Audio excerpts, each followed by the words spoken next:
Hi అందరికీ, సరోజ కిచెన్కి స్వాగతం. ఇవాళ మనం చేసే వంట దసరా స్పెషల్ ముద్ద గారెలు, పెసరపప్పు ముద్ద గారెలు చేసి చూపిస్తాం మీకు. పెసరపప్పు ముద్ద గారెలకు కావలసిన పదార్థాలు: అరకిలో పెసరపప్పు, 3 గంటలు కడిగి నానబెట్టిన ఈ పెసరపప్పుని, నూనె, ఉప్పు, జీలకర్ర, ఎల్లిపాయలు, 8 పచ్చిమిరపకాయలు, 1 ఉల్లిగడ్డ, కరివేపాకు, ఉల్లి ఆకు, కొత్తిమీర, పుదీనా. వీటితోటి చాలా రుచికరమైన పెసరపప్పు ముద్ద గారెలు చేసి చూపిస్తా. ఇప్పుడు కడిగి నానబెట్టిన ఈ పెసరపప్పును ఈ జాలి గిన్నెలో వేసుకోవాలి. ఈ నీళ్ళన్నీ వడవాలి. మంచిగా నీళ్ళన్నీ ఒడిసి మంచిగా పప్పు అంతా పొడి పొడి అవ్వాలి. పప్పు జాలి గిన్నెలో వేయగానే ఈ పప్పులో ఉన్న కొన్ని నీళ్లు కూడా ఇట్లా కింది గిన్నెలో వచ్చేసినాయి. ఇట్లా ఎప్పుడు కూడా మనం ముద్ద గారెలు చేసే ముందు ఇట్లా వడగట్టుకోవాలి పప్పుని. ఇప్పుడు ముద్ద గారెలు కావలసిన కూరగాయలు కట్ చేసుకుందాం. అరకిలో పప్పుకు 8 పచ్చిమిరపకాయలు, దగ్గరనే కట్ చేసుకోవాలి. ఇవి మిక్సీలో వేసే ముక్కలు.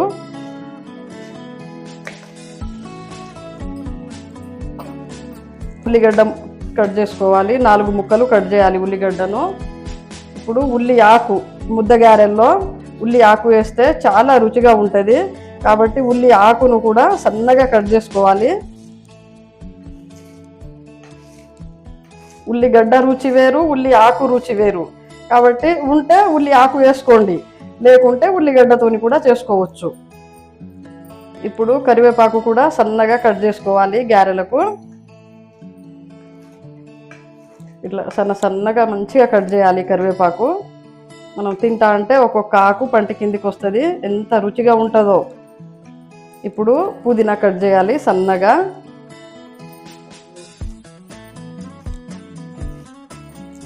ఇలా ప్రతి ఆకుకూరను సన్నగా కట్ చేయాలి. ఈ ఆకుకూరలతోనే మన ముద్ద గారెలు అనేది మస్తు ఎక్కువ రుచిగా ఉంటాయి. మళ్ళీ మనకు కడుపులో పులవకుండా గ్యాస్ రాకుండా ఉంటుంది. ఇప్పుడు కొత్తిమీర కట్ చేయాలి.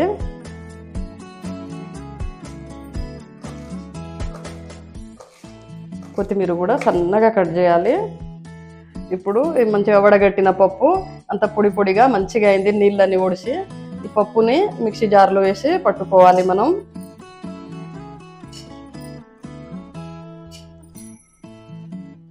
ఇట్లా సగం జార్ వరకు వేయాలి. ఇందులో ఉల్లిగడ్డలు, పచ్చిమిర్చి, ఇందులో కొన్ని పచ్చిమిరపకాయలు వేసిన, ఉల్లిగడ్డ వేసిన,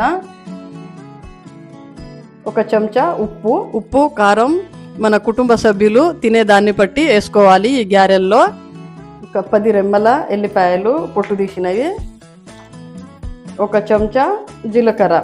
ఈ అరకిలో పప్పు కాబట్టి 2 చెంచాలు వేయాలి. ఇప్పుడు కొంచెమే పప్పు పడతాను కాబట్టి సగం సగం వేస్తాను. ఇంకో వాయికి ఆయన్ని వేస్తా. ఈ పప్పుని మిక్సీ పట్టాలి. నీళ్ళేం పోయవద్దు ఇందులో.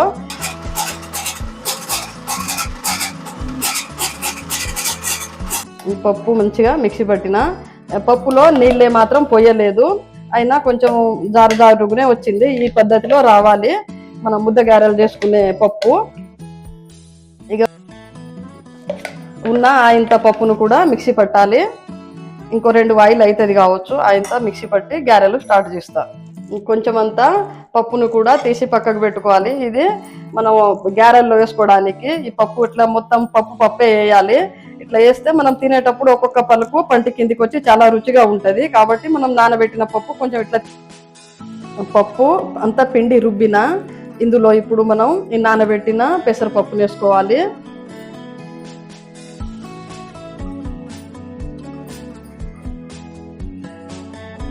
ఇప్పుడు కట్ చేసి పెట్టుకున్న ఉల్లి ఆకు, కొత్తిమీర, కరివేపాకు, పుదీనా సన్నగా కట్ చేసిన ఆకుకూరలన్నీ ఇందులో వేయాలి.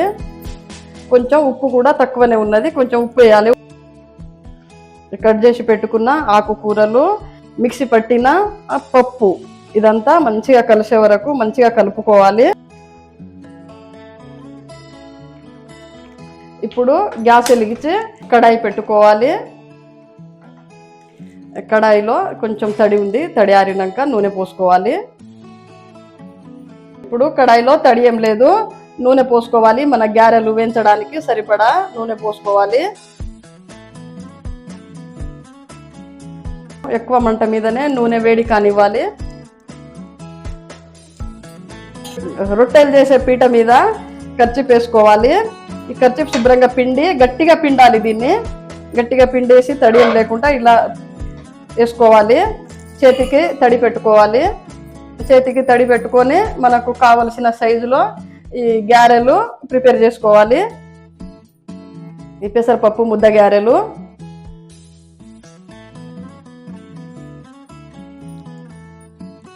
చిన్నగా కావాలంటే చిన్నగా కూడా చేసుకోవచ్చు. మనం మంచిగా చికెన్ మటన్ కూరలతో తినాలి కాబట్టి పెద్దగానే చేస్తానా. ఇంటికి వచ్చిన చుట్టాలు కూడా చిన్న చిన్నవి చేస్తే గింత చిన్నవి చేసిర్రు అంటారు. అందుకనే కొంచెం పెద్దగా చేయాలి.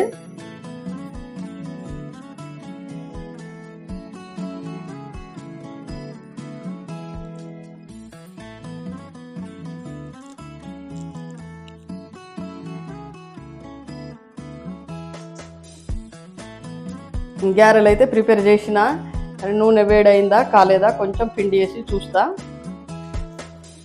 నూనెలో కొంచెం పిండి వేస్తే అది అడుగులనే ఉన్నది, పైకి రాలే. నూనె వేడి కాలేదు, ఇంకా కాసేపు వేడి చేయాలి నూనె వేడయ్యే వరకు. కొంచెం పిండి వేసి చూద్దాం నూనె వేడైందా కాలేదా. నూనె వేడైంది, వేసిన పిండి పైకి తేలుతుంది. ఇప్పుడు కొంచెం చేతికి తడి పెట్టుకొని గారెలు మెల్లగా ఒక్కొక్కటి వేసుకోవాలి. మంట సన్నగా చేసుకొని వేయాలి. నూనె వేడైన వెంటనే మనం గారెలు వేస్తే ఫస్ట్ వాయి గారెలన్నీ నల్లగా అవుతాయి కాబట్టి మంట సన్నగా చేసుకొని ఒక్కొక్క గారె మెల్లగా వేసుకోవాలి.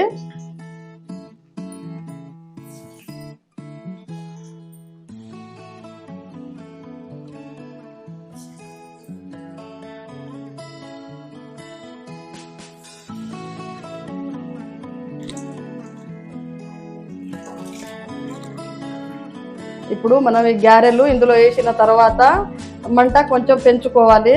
ఇందులో నురుగా పొంగు తగ్గిన తర్వాత ఒక్కొక్క గారె ఇట్లా లైట్ గోల్డ్ కలర్ వచ్చిన తర్వాత ఒక్కొక్కటి తిప్పుకోవాలి. ఇట్లా తిప్పుకోవాలి. గారె అంటనీయకుండా మంచిగా తిప్పుకోవాలి. మస్తు గుమగుమ వాసన వస్తున్నాయి పెసరపప్పు ముద్ద గారెలు. కొత్త అల్లుళ్ళు వస్తారు ఇప్పుడు. ఈ గారెను చూస్తేనే అల్లుడి కడుపు నిండిపోవాలి.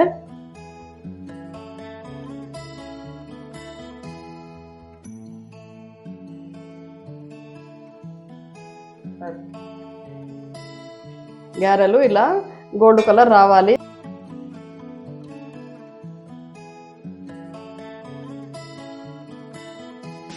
గారెలు ఇట్లా గోల్డ్ కలర్ రావాలి. పెసరపప్పు గారెలు ఇలా గోల్డ్ కలర్ వస్తేనే మనకు మంచిగా వేగినట్టు, గోల్డ్ కలర్ రాకుంటే వేగనట్టు. లోపల కూడా మంచిగా ఉడికినాయి గారెలు. ఈ పద్ధతిలో ఉండాలి. బాగా మాడనీయవద్దు, బాగా తెల్లగా ఉండనీయవద్దు. ఈ పెసరపప్పు ముద్ద గారెలు ఈ పద్ధతిలో ఉడికితేనే మన చికెన్ మటన్ కూరతో సూపుతో తినడానికి బాగా రుచిగా ఉంటాయి. బాగా తెల్లగా ఉండనీయవద్దు, బాగా మాడనీయవద్దు. గారెలు ఇలా ఉండాలి.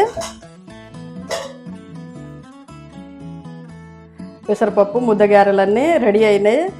గ్యాస్ బంద్ చేస్తానా. అయితే తిని చూద్దాం. సూపర్ అంటే సూపర్ ఉన్నది రుచి. చికెన్ మటన్ కూరతో తింటే ఇంకా చాలా సూపర్గా ఉంటుంది. మిస్ అవ్వకండి, మంచిగా చేసుకొని తినండి. మంచి రుచికరమైన పెసరపప్పు ముద్ద గారె. దసరా పండగ స్పెషల్ వంట పెసరపప్పు ముద్ద గారెలు ఎలా చేసినో చూసిరు కదా. మన తెలంగాణ దసరా పండగ స్పెషల్ వంట పెసరపప్పు ముద్ద గారెలు.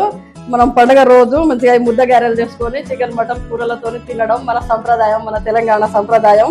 అందుకే పండుగ రోజు మీకు మంచిగా ముద్ద గారెలు పెసరపప్పు ముద్ద గారెలు చేసి చూపిస్తానా.